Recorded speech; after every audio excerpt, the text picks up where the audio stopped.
ठीक है। Today's topic is history of bone densitometry. जैसा कि कल मैंने आप लोगों को बताया था कि बोन की घनत्वता को देखने के लिए, बोन की डेंसिटी को देखने के लिए जो मेथड है, जो टेक्निक्स है हमारे रेडियोलॉजी में, ठीक है, उसी को बोन डेंसिटोमेट्री के नाम से हम लोग जानते हैं। ठीक है। तो there are several types of technique जिसमें हम लोग बोन की डेंसिटी के बारे में पता करते हैं और इवन ये भी पता करते हैं कि अगर डेंसिटी कम हुई तो ऑस्टियोपोरोसिस जैसी बीमारी ओवरलुक्ड नहीं होगी। मुझे याद है कल मैंने यहां तक पढ़ाया था, सीटी तक तो पढ़ा दिया था। ठीक है। और ये भी मैंने बताया था कि इसमें जो डेंसिटोमेट्री होता है, इसकी एक स्पेसिफिक मशीन बनी जिसको हम लोग SPA, सिंगल फोटोन एब्जॉर्प्टियोमेट्री के नाम से जानते हैं। और good morning sir. Good morning. और एक और मशीन बनी जिसको हम लोग डुअल फोटोन एब्जॉर्प्टियोमेट्री के नाम से जानते हैं। ये दोनों मशीन, चाहे वो SPA हो चाहे वो DPA हो, ये दोनों मशीन एक ही प्रिंसिपल पे काम करती है। ठीक है। SPA approach relished on water bath or other medium to eliminate the effect of soft tissue and hence found applicable in the peripheral skeleton। ठीक है। तो ये जो सिंगल फोटोन एब्जॉर्प्टियोमेट्री है ना, ये वाटर बाथ या कोई दूसरे मीडियम को एलिमिनेट कर देती है, उसके इफेक्ट को एलिमिनेट कर देती है। सॉफ्ट टिश्यूज ये सबसे उसको मतलब नहीं है। और इसका जो मेन मकसद है, पर्पस है, पेरिफेरल स्केलेटन, यानी कि हमारी जो हड्डियां हैं उससे इसको मतलब है। ठीक है। और डुअल फोटोन एब्जॉर्प्टियोमेट्री में फोटोन एनर्जी का इस्तेमाल होता है ना, to assess in the central skeleton. इसमें डुअल फोटोन एब्जॉर्प्टियोमेट्री में पेरिफेरल स्केलेटन नहीं, सेंट्रल यानी कि बीच के स्केलेटन को देखा जा सकता है। जैसे कि रीढ़ की हड्डी हुई है ना, ये रीढ़ की हड्डी है तो जिसको हम लोग स्पाइन कहते हैं। ठीक है। तो स्पाइन को देखा जा सकता है। और प्रॉक्सिमल फीमर को देखने के लिए जो है डुअल है ना, डुअल फोटोन एब्जॉर्प्टियोमेट्री का इस्तेमाल किया जाने लगा। ठीक है। तो ये डिपेंड करता है कि सिंगल फोटोन एब्जॉर्प्टियोमेट्री आप करवा रहे हैं या कर रहे हैं, तो आप देखना चाह रहे हैं पेरिफेरल स्केलेटन को, यानी कि जिसमें अपर लिम्ब आ जाती है, लोअर लिम्ब आ जाती है, रिब्स आ जाती है, पेरिफेरी में जो भी साइड का जो अपेंडेजेस हुआ और हड्डियां हुई उसकी डेंसिटी को देखने के लिए। लेकिन डुअल फोटोन है ना डेंसिटी एब्जॉर्प्टियोमेट्री जो प्रोसेस है उसमें हम लोग सेंट्रल स्केलेटन को देखते हैं, जिसमें लंबर स्पाइन और प्रॉक्सिमल फीमर को भी शामिल किया गया। प्रॉक्सिमल फीमर का मतलब क्या हुआ? हेड ऑफ फीमर है ना, इसमें हेड ऑफ फीमर वगैरह शामिल है। और इसमें ये चेक कर लिया जाता है कि इसकी डेंसिटी भी रीढ़ के हड्डी के साथ कब हुई कि नहीं। रेडिएशन सोर्स हाईली कॉलीमेटेड बीम दिया जाता है, कॉलीमेट करके दिया जाता है, पतला करके बीम दिया जाएगा। ठीक है।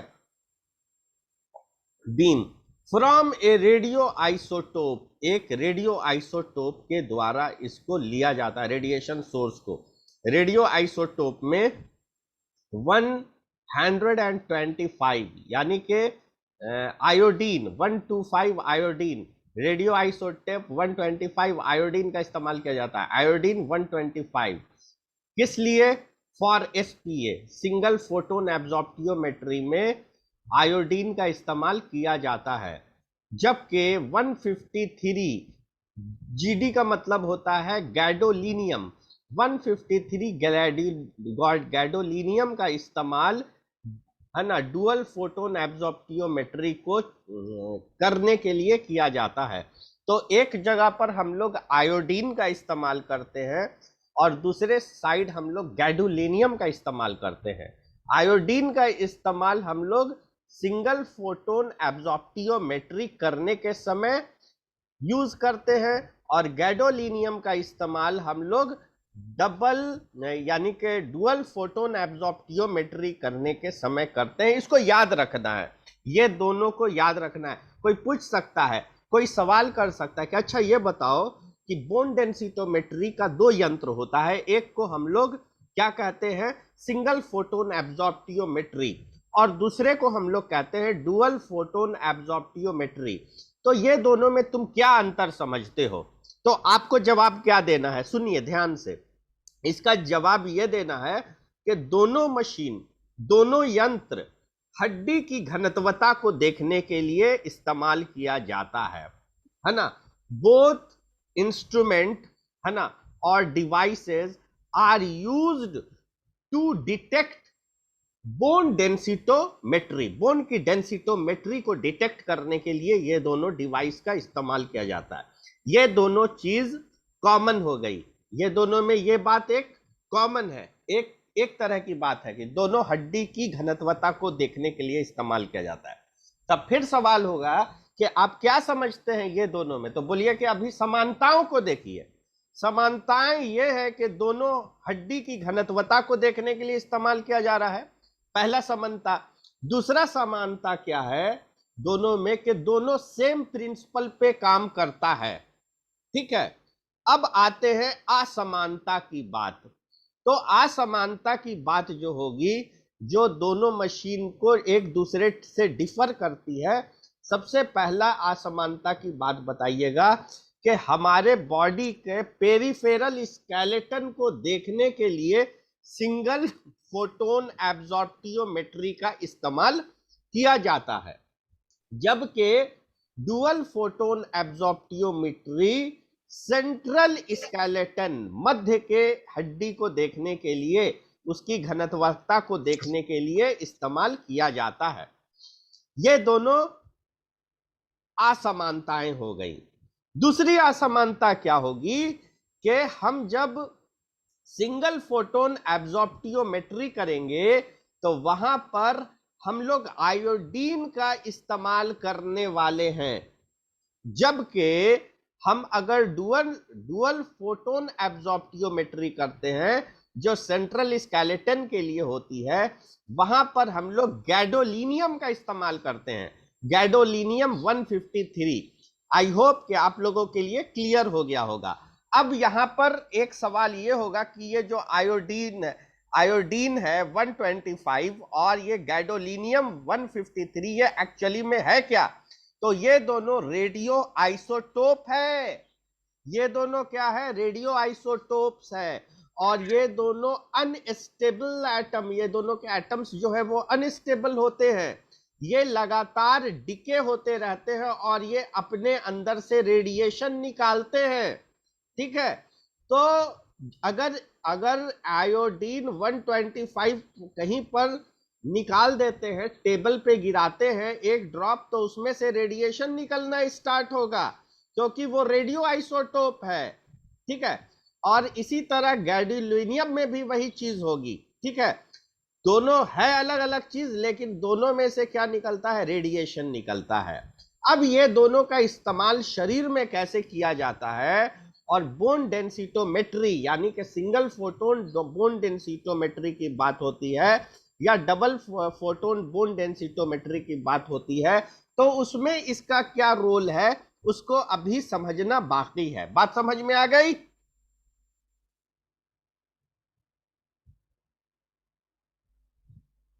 बात समझ में आई स्टूडेंट्स? रुक जाइए, आप लोग को मैं आ जाता हूं आप लोगों के लिए, ठीक है। अब जब हम आ जाएंगे तो आपको पढ़ने में सही लगेगा, लगेगा कि यस सर आ गए हैं, ठीक है। चलिए ठीक। तो आपने डिफरेंस को समझा, क्या समझा? बोन डेंसिटोमेट्री के दो यंत्र, एक को हम लोग क्या कहते हैं, एसपीए, और एक को कहते हैं हम लोग डीपीए। ठीक, यहां पर एसपीए दिखा रहा है, सिंगल फोटोन एब्जॉर्प्टियोमेट्री, ठीक है। ये जो महिला है, ये जो लेडी है, ये ऑपरेट कर रही है मशीन, और ये सिंगल फोटोन एब्जॉर्प्टियोमेट्री कर रही हैं। तो ये काम को करने के लिए इन्होंने, इसका जो पहला बात है कि ये पेरिफेरल स्केलेटन पे काम करता है ना, ये पेरिफेरल स्केलेटन पे काम करता है, ठीक। तो ठीक है, यहां पर जो है पेरिफेरल स्केलेटन को ही हम देख रहे हैं, यानी कि ये रिस्ट बोन के लिए किया जा रहा है, ठीक है। और इसके अंदर आयोडीन का इस्तेमाल किया जा रहा होगा, ठीक है। तो ये चीज हो गई, ये बोन डेंसिटोमेट्री है। चलिए अब आगे बढ़ाते हैं। The SPA wrist can be performed on lunar model SP2। यह जो मशीन है इसका नाम है लूनर मॉडल SP2।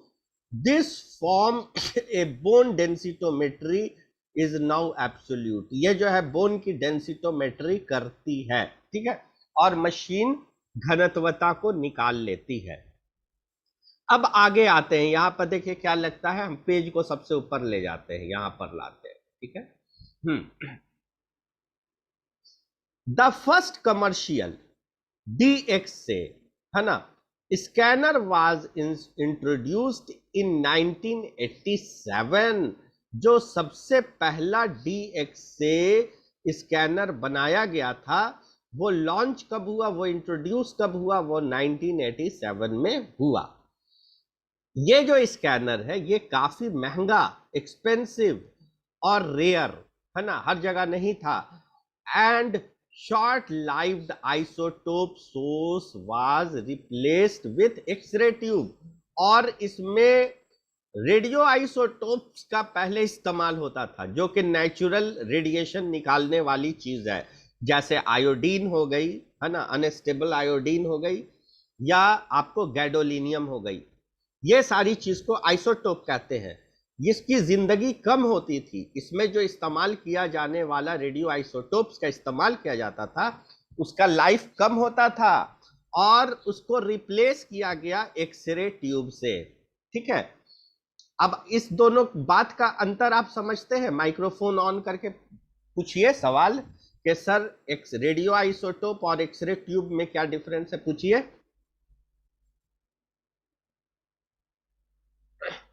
देखिए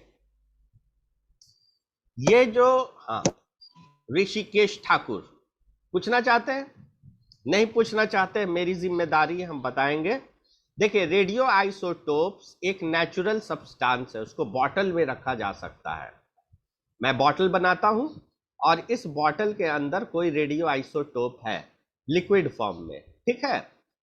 इसको अगर किसी के बॉडी में इंजेक्ट किया जाएगा, ठीक है, तो बॉडी के अंदर से रेडिएशन निकलने लगेगा। बात समझ रहे हैं?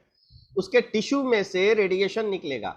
तो ये जो चीज है रेडियो आइसोटोप्स, ये रेडिएशन बनाती है, एक्सरे ट्यूब की तरह ही ये रेडिएशन बनाती है, लेकिन ये नेचुरल है, ये नेचर ने दिया है, हमारे नेचर में ये है, इसके लिए कुछ करना नहीं पड़ता है, इसको बनाया जाता है। कुछ अननेचुरल भी है जिसको साइक्लोट्रॉन मशीन में रेडियो आइसोटोप्स को बनाया जाता है। लेकिन एक्सरे ट्यूब क्या है, इसमें से जो रेडिएशन निकलता है वो पॉजिट्रॉन नहीं निकलेगा, इसमें से गामा रे नहीं निकलेगा, तो इसमें से जो रे निकलता है उसका नाम ही एक्सरे है। इसमें से जो रेडिएशन निकलता है वो भी इसी तरह का रेडियो आइसोटोप से निकलने वाले रेडिएशन से मिलता जुलता है, क्योंकि वो भी आयोनाइजिंग रेडिएशन और ये भी आयोनाइजिंग रेडिएशन है। लेकिन इसमें से जो रेडिएशन निकल रहा है एक्सरे ट्यूब से, उसमें से रेडिएशन जो निकलता है उसका नाम एक्सरेज होता है, और वो एक्सरे मैन मेड रेडिएशन है, हमें नेचर ने नहीं दिया उसे। एक्सरे को हाई इलेक्ट्रिक करंट को इवैक्यूएटेड ट्यूब के अंदर, है ना, उसमें एक कैथोड टर्मिनल होता है और एक एनोड। कैथोड टर्मिनल में जब हाई इलेक्ट्रिक करंट की सप्लाई की जाती है, हाई इलेक्ट्रिक करंट की सप्लाई की जाती है, तो वहां होता है थर्मियोनिक इमिशन। देखिए ये अगर एक है, ठीक है, तो यहां से होगा थर्मियोनिक इमिशन। अगर ये इसको हम मान लेते हैं क्या रुक जाइए, हम एक पेज खोलते हैं समझाने के लिए, ठीक है, एक पेज खोल लेते हैं आप लोग को समझाने के लिए, तो ज्यादा अच्छा होगा। तो मैं एक पेज खोल लेता हूं, ठीक है, ओपन कर लेता हूं एक पेज, ठीक है, और ये पेज में थोड़ी जगह बना लेता हूं। चलिए, ठीक है, देख रहे हैं आप लोग, और मैं इसे भी खोल लेता हूं और इसको मैं कर देता हूं लेफ्ट साइड में, ठीक है। अब देखिए, अब आपको मैं समझा सकता हूं आसानी से, यानी कि लिखा हुआ भी आ रहा है और खुद की फोटो को मैं लुप्त कर देता हूं कि आपको सब दिखाई दे, ठीक है। अब मुझे ये बताना था, ठीक है, कि ये जो बोन डेंसिटोमेट्री होती है इसको थोड़ा सा छोटा करते हैं, इधर से पढ़ेंगे और उधर हम बताते जाएंगे, ठीक है। हमको एक पेज मिल गया बताने के लिए, ठीक। तो देखिए, एक्चुअली में X-ray tube man made radiation होता है ना, एक ट्यूब होती है, इवैक्यूएटेड ट्यूब होती है ना, और वो जो इवैक्यूएटेड ट्यूब होती है, आ जाते हैं कोई दिक्कत नहीं है, वो जो इवैक्यूएटेड ट्यूब होती है, वो इवैक्यूएटेड ट्यूब के दो टर्मिनल होते हैं। एक को हम लोग कहते हैं, आप लोग जानते होंगे, शुरू में ही पढ़ा होगा, इसको फिर से याद दिला दे रहे हैं, इसको हम लोग कौन टर्मिनल कहते हैं? Cathode, cathode terminal. और एक टर्मिनल इस साइड लगा होता है जिसको हम लोग कहते हैं एनोड टर्मिनल, ठीक है। और इसका जो टारगेट होता है, इसका जो टारगेट होता है, ये तो चारों तरफ कॉपर होता है, बीच में मॉलिब्डेनम होगा, तो ये मेन टारगेट है जहां पर इलेक्ट्रॉन आके बॉम्बार्ड करता है। तो एक्चुअली में क्या होता है, जब हाई इलेक्ट्रिक करंट की सप्लाई होती है तो इसमें से इलेक्ट्रॉन निकलते हैं और जाकर के यहां टकरा जाते हैं टारगेट पर, ठीक है। और टारगेट पे जाने के लिए साइड में लगी होती है फोकसिंग कप, जो इलेक्ट्रॉन्स को इधर उधर नहीं जाने देते। तो जब हाई इलेक्ट्रिक करंट दिया जाता है तो इसके अंदर इतनी गर्मी, इतनी ऊर्जा बनती है, इतनी गर्मी बनती है कि इसमें एक चीज होती है थर्मियोनिक इमिशन, और इसमें जो चिपका हुआ इलेक्ट्रॉन है वो निकलने लगता है इसमें से और जाके टारगेट से टकराता है। टारगेट से टकराता है तो इस ट्यूब में से रेडिएशन निकल जाती है बाहर, है ना, रेडिएशन बना करके ये निकालता है, जिस रेडिएशन को हम लोग एक्सरे रेडिएशन के नाम से जानते हैं। बात समझ में आ गई? कोई दिक्कत नहीं। अब ये जो एक्सरे बन रहा है ये मैन मेड रेडिएशन, और ये जो रेडिएशन है ये 1% ही एक्सरे ट्यूब से बनता है और 99% ये हीट को जनरेट करता है। बात समझ में आ गई? यानी कि इलेक्ट्रिक एनर्जी कन्वर्ट करती है एक्सरे एनर्जी में, ठीक।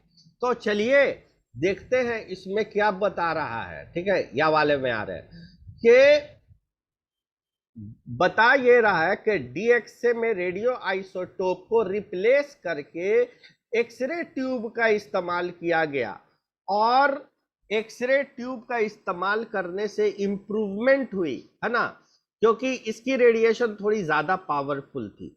Over time have included choice of pencil beam, और आगे चल करके पेंसिल बीम रेडिएशन निकाला गया। अब सवाल होता है कि ये पेंसिल बीम होती क्या है। तो देखिए यहां पर से जब रेडिएशन निकलता है एक्सरे ट्यूब से, तो इसको अगर हम लोग कॉलीमीटर से नैरो कर देते हैं, पतला कर देते हैं, तो इसमें से जो बीम निकलेगी वो पतली निकलेगी नहीं। तो मैं इस लाल वाले को मिटाता हूं, पहले लाल वाले को मिटाता हूं और ये लाल वाले को मिटाता हूं। अब देखिए इस यहां पर से तो एक मैंने गेट बना दिया लेड का, जो रेडिएशन निकलेगा अब इसमें से वो पतला निकलेगा और वो कैसा होगा, वो पेंसिल बीम की तरह निकलेगा। किस तरह, तो देखिए रेडिएशन निकलेगा, निकालता हूं मैं रेडिएशन को, ठीक है। हाँ, रेडिएशन निकलेगा, तो ये रेडिएशन जब इधर आएगा तो ये इस छेद से होता हुआ सिर्फ एक पतली रेडिएशन निकलेगी, जिसको हम लोग कह सकते हैं पेंसिल बीम, है ना, बीम। तो ये पेंसिल बीम निकालेगा, और ये pencil beam array beam collimation, यहां पर क्या किया गया, कॉलिमेशन कर दिया गया। यहां पर क्या किया गया, कॉलिमेशन किया गया। कॉलिमेशन का मतलब एक डोर होता है, 2 दरवाजा या 4 दरवाजा, जिसके जरिए रेडिएशन निकल जहां से रही है उसको पतला कर दिया जाता है और वो पेंसिल बीम के थ्रू निकाले। इस बात को ऐसे समझिए, आप लोग सबको एक्सरे किया है तो एक चीज आप जानते होंगे कि एक्सरे ट्यूब में एक नॉब होता है, जिसको हम लोग क्या कहते हैं, जिसको हम लोग कहते हैं कॉलीमेटर। और कॉलीमेटर से लाइट को बढ़ाया या घटाया जा सकता है, आप जानते होंगे इस बात को। तो ये कॉलीमेटर का इस्तेमाल करके कॉलीमेट किया जाता है, कॉलीमेशन किया जाता है, और एक्सरे बीम पतली निकलती है। एक रोटेटिंग घूमने वाला सी आर्म अलाउ करता है सुपाइन लैटरल इमेजिंग, है ना, supine lateral imaging, shorter scan time और शॉर्टर स्कैन टाइम। देखिए अब इस बात को मैं समझाता हूं, ठीक है। तो इस बात को ऐसे समझिए, देखिए कोई आदमी को अगर हमको लैटरल प्लेस करना है, तो लैटरल अगर करके उसका इमेज लेना है, तो हमको क्या करना होगा कि उस बंदे को भी लैटरली टेबल पे लेटाना होगा। यहां पर मैं टेबल बनाता हूं, ये एक्सरे ट्यूब है, और ये एक्सरे मशीन इमेज लेने के लिए नहीं, बोन डेंसिटोमेट्री करने वाली मशीन है, ठीक है। तो अब क्या करना होगा कि इसके रीढ़ के हड्डी का अगर हमको इमेज लेना है, तो लैटरल में उसकी डेंसिटी देखनी है, तो पेशेंट को क्या करेंगे कि उसको हम एक करवट लेटाएंगे, है ना। इसका एक लैटरल साइड नीचे और एक लैटरल साइड ऊपर होगा, ये इसका हाथ है, ठीक है। काहे ड्रॉ कर रहे हो, मुंह क्या नाम है इसका, मुस्कान कुमार, ऐसा करके ये लेटा हुआ है, ठीक है। रुक जाइए, ये जो ड्रॉ कर दिया इसको डिलीट कर देते हैं पहले। आप ड्रॉ कीजिएगा, दिक्कत आपको होगा, समय लगेगा, हम जो बता रहे हैं बताने दीजिए।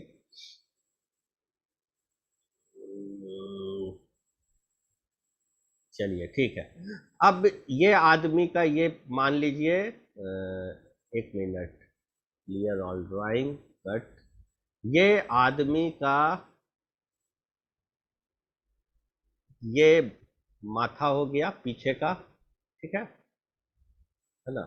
और ये आदमी लेटा हुआ है करवट में, इसके पैर कुछ इस तरह है, एक पर एक, है ना, ये इस तरह। तो इसको क्या करना पड़ा, आपको लैटरल पोजीशन में लेटाना पड़ा। इसको कैसे लेटाना पड़ा, लैटरल पोजीशन में हम क्या करेंगे कि इसके हाथ को सर पर रखा देंगे, दोनों हाथ को, चलो रख लो, पिलो नहीं तो लगा देंगे साइड में। तो हमने क्या किया, हमने इसको जो पोजीशन किया वो लैटरल किया, ठीक है। इस चीज को करने के लिए पेशेंट को करवट लेटाना पड़ता है, पेशेंट को करवट लेटाना पड़ता है। लेकिन एक मशीन है जिसको हम लोग कहते हैं सी आर्म, ठीक है। पेशेंट लेटेगा सुपाइन, लेकिन उसकी जो इमेजिंग है या डेंसिटोमेट्री करने का जो तरीका है लैटरल ले लेगा, लैटरल इमेज लेगा सी आर्म से। वो देखिए कैसे होता है। सी आर्म मशीन देखने में कुछ इस तरह की होती है, सी शेप, ठीक है। इसमें एक साइड में मैंने लगा दिया एक्सरे ट्यूब, और ये अपने एक्सिस पे घूम सकती है, यानी कि ऐसा है तो इसको घुमा करके ऐसे कर सकते हैं, देख रहे हैं ना, ये सी इस तरह है तो इसको घुमा के ऐसा कर सकते हैं। तो पेशेंट अगर यहाँ पे लेटा हुआ है टेबल पे और उसके वो सुपाइन लेटा हुआ है, यानी कि वो पीठ के बल लेटा हुआ है, ठीक है। ये इसका नाक हो गया, मुंह हो गया। अब इसका अगर हम लैटरल इमेज लेना चाहें तो करना कुछ नहीं है, सिर्फ मशीन के ट्यूब को लैटरली घुमा देना है। तो क्या होगा कि थोड़ा सा चेंज करेगा इसमें। इसको अगर हम घुमाते हैं तो कैसे घुमाएंगे वो देखिए, ये मशीन इस तरह घूम के हो जाएगी, ठीक है। एक साइड ट्यूब हो जाएगा, इस साइड ट्यूब हो जाएगा, और इस साइड इनका डिटेक्टर हो जाएगा। तो मशीन को मैंने क्या किया, इस तरह घुमा दिया, है ना। ये सी है, ऐसे था खड़ा, इसको ऐसा घुमा दिया, तो घुमाया तो इधर से निकलेगा रेडिएशन जो इसके रीढ़ के हड्डी पे पड़ेगा, और दूसरे साइड जो डिटेक्टर है वो डिटेक्टर क्या करेगा, वो डिटेक्टर इमेज को ले लेगा, ठीक है ना। बात समझ में आ गई। वो इमेज को लेगा, और इस तरह सी आर्म मशीन का इस्तेमाल, रोटेटिंग सी आर्म बोन डेंसिटी मशीन का इस्तेमाल किया गया, है ना। रुक जाइए, सब कोई का मैं अटेंडेंस ले लेता हूं।